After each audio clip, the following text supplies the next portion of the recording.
Bismillahirrahmanirrahim. Assalamualaikum warahmatullahi wabarakatuh.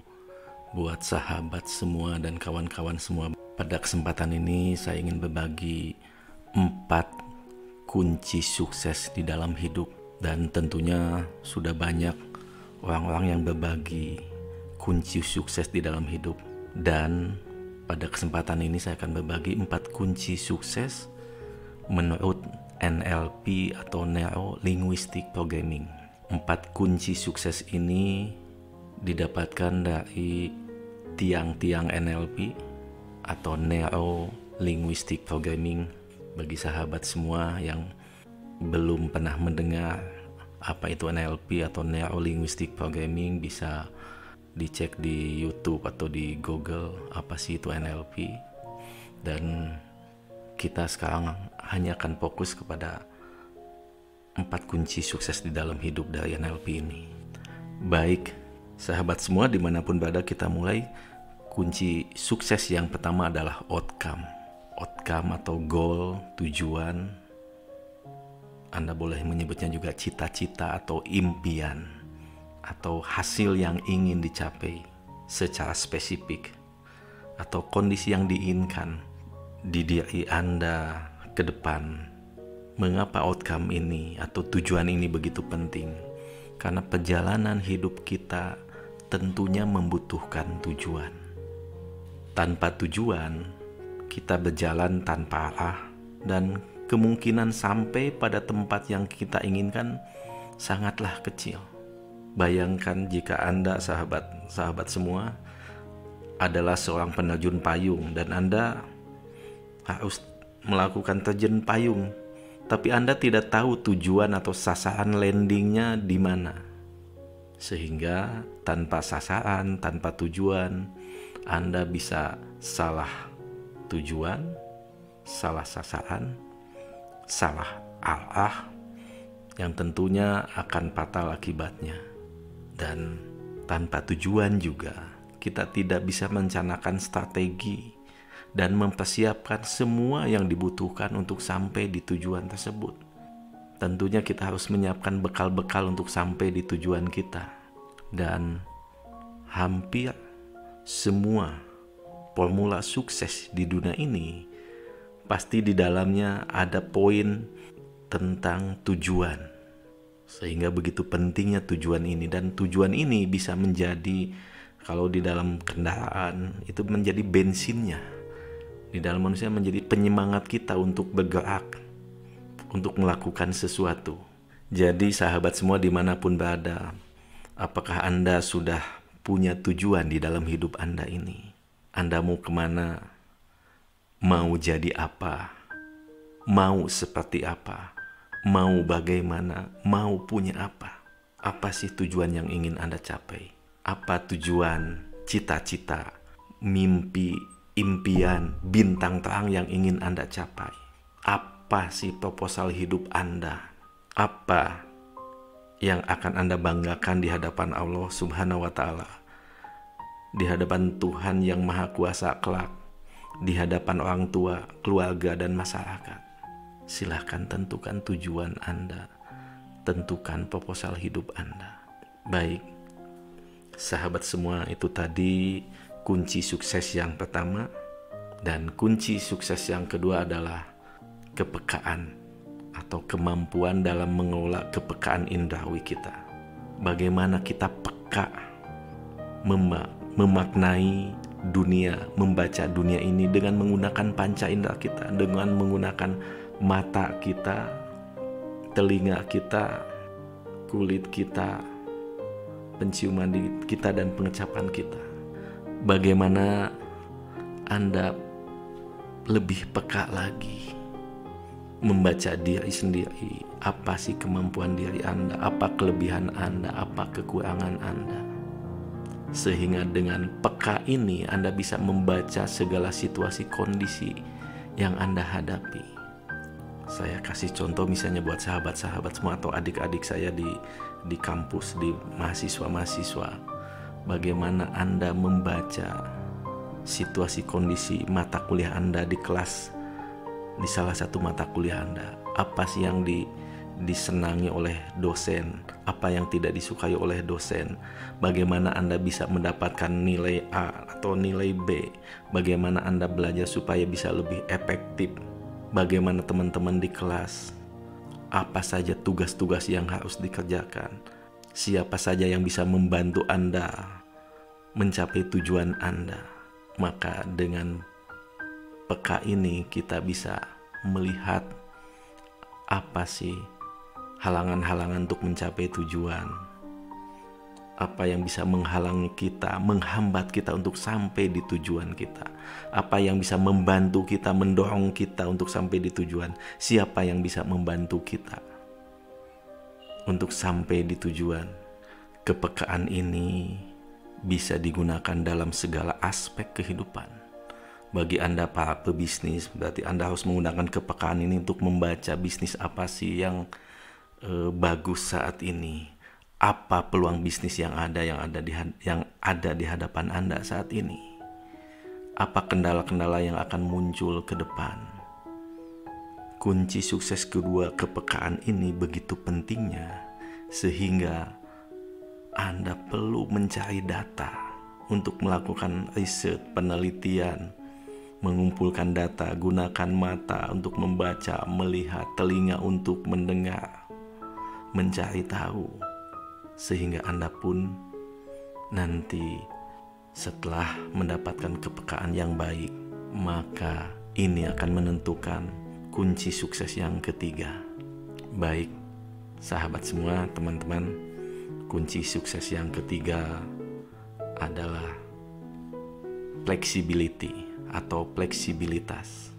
Artinya dengan fleksibilitas ini, ketika salah satu cara tidak berhasil, maka Anda harus menggunakan cara lain.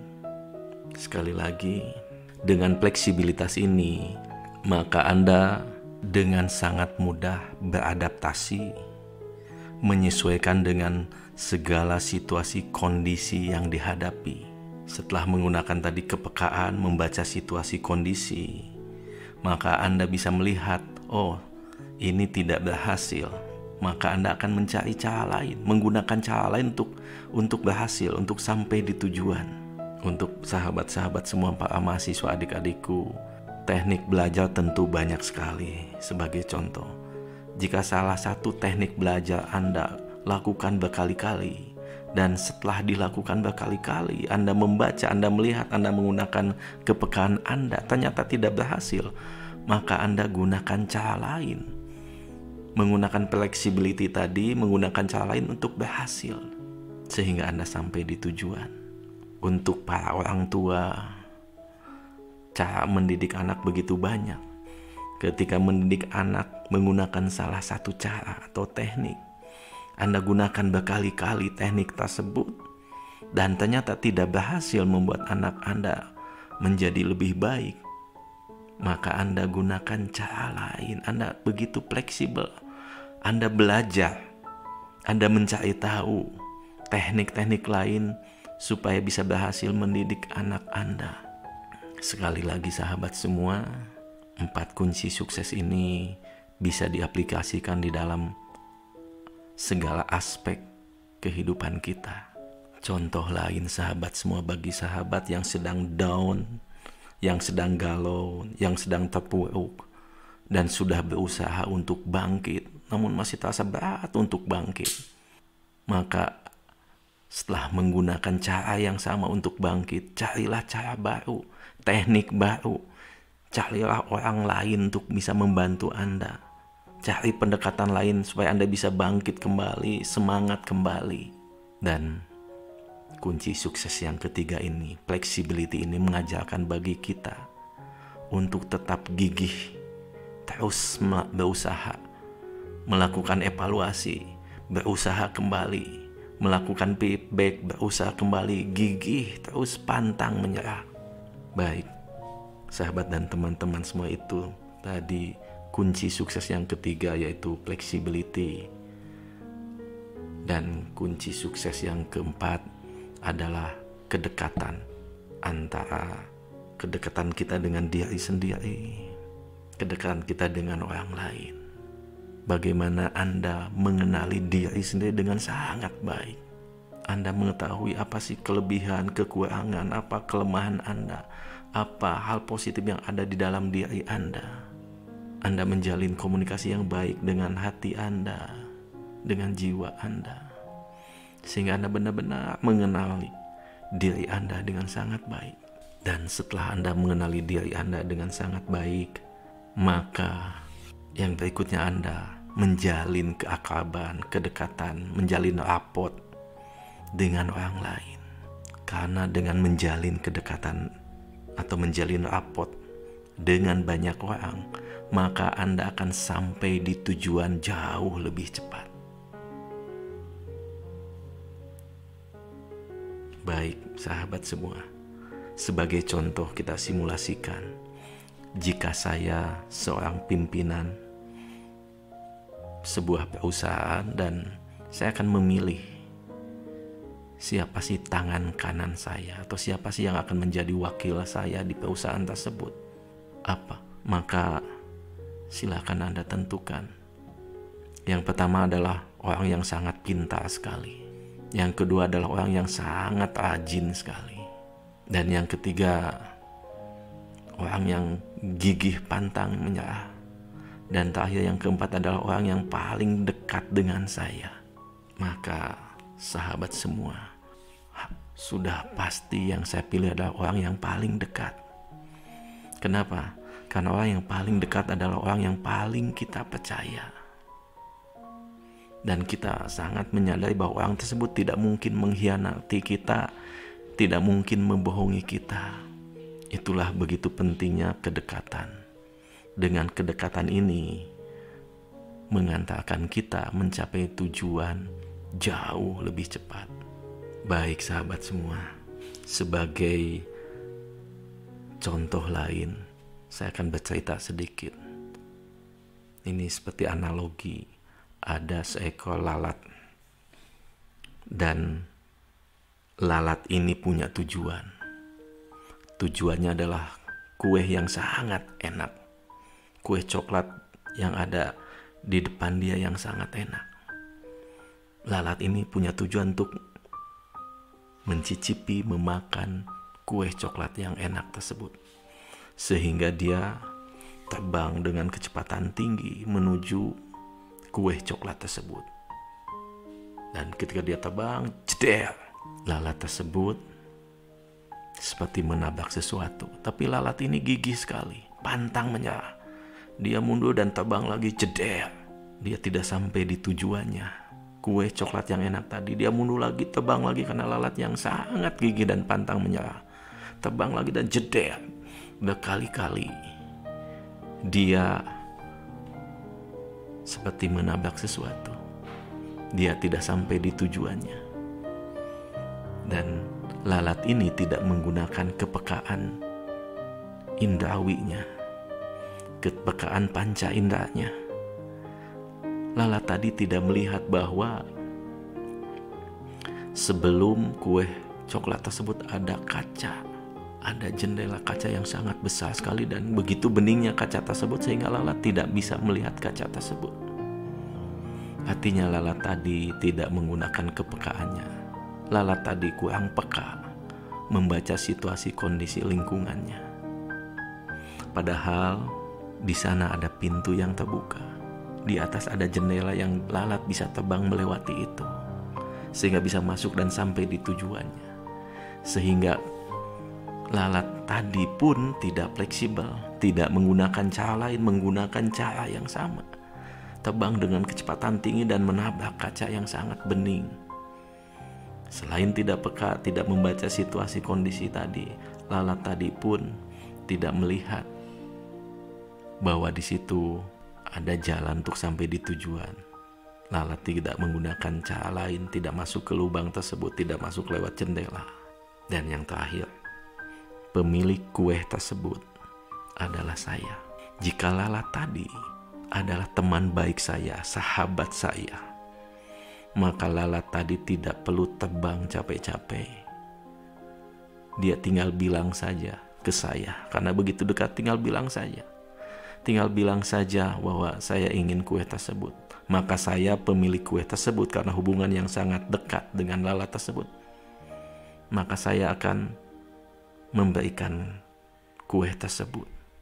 Dia tidak perlu capek-capek terbang untuk sampai di kue tersebut. Saya akan bawakan kue tersebut ke dia.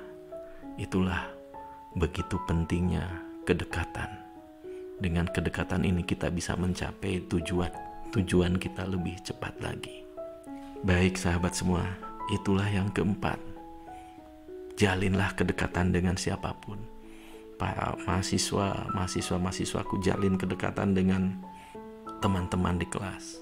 Jalin kedekatan dengan dosen-dosen. Peka baca situasi kondisinya, baca apa yang disukai oleh teman, apa yang tidak disukai oleh teman, apa hobinya. Gunakan kepekaannya, jadilah fleksibel. Jalin kedekatan dengan mereka sehingga Anda akan sampai di tujuan dengan lebih cepat.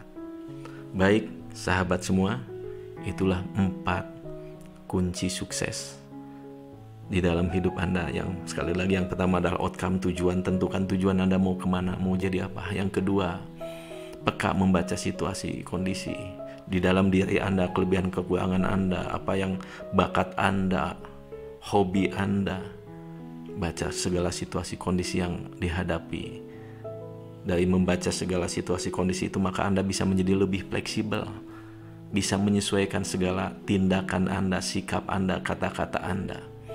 Dan yang keempat, jalin kedekatan dengan banyak orang. Sehingga dengan menjalin kedekatan dengan banyak orang, Anda membuka peluang Anda bisa sampai di tujuan lebih cepat lagi. Baik sahabat semua, 4 hal tadi praktekkan terhadap diri sendiri.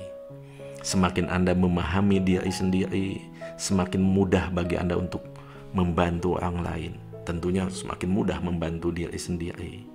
Baik, selamat mempraktekkan 4 kunci sukses di dalam hidup. Sampai ketemu di video dan audio berikutnya. Wassalamualaikum warahmatullahi wabarakatuh.